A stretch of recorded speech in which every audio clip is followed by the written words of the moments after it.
Deep in the heart of an ancient forest, two foxes lived beneath the roots of an old oak tree. Their names were Rooney and Kael. They had spent many seasons together, hunting, playing, watching the stars. Kael loved Rooney with everything he had. He would bring her the tastiest berries, warm her during cold nights, and quietly sit beside her on days when words weren't needed.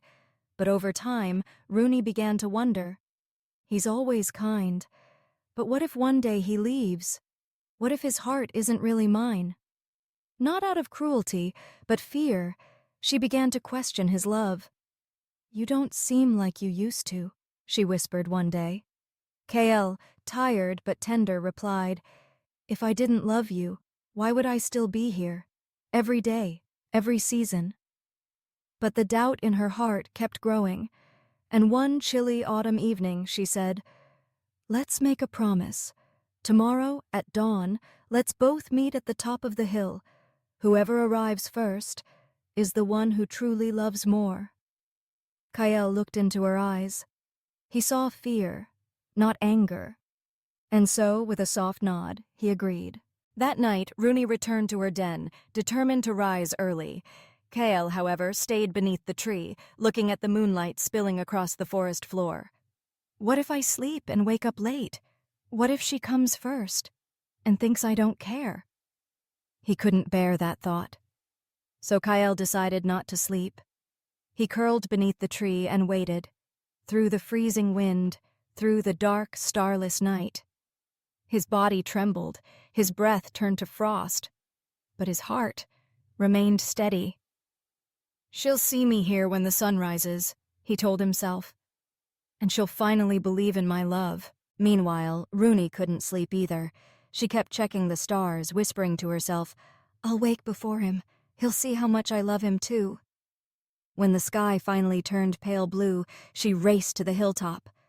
But Kael was not there. She looked around, heart sinking. "He didn't come," she whispered. "Maybe I was right." Still, she waited, wrapping her tail around herself in the early cold. Then, something caught her eye. At the base of the hill, half covered in frost, lay a small, still shape. Rooney rushed down, and her breath stopped.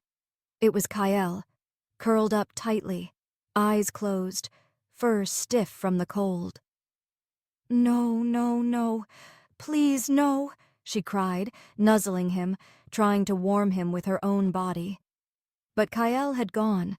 He had stayed all night, not to win a challenge, but to give her peace. And beside him was a single acorn, the same one they once buried together during their first spring.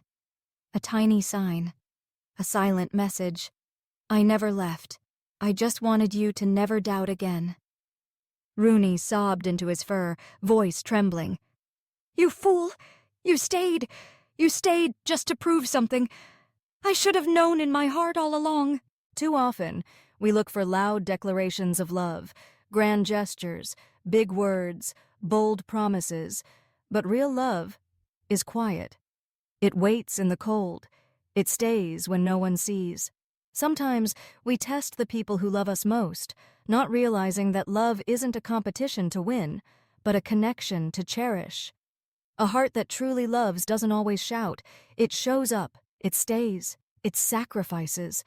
But if we keep doubting it one day, we might look back and realize we lost something that was never loud, but always true. Trust before you test. Hold before you push away.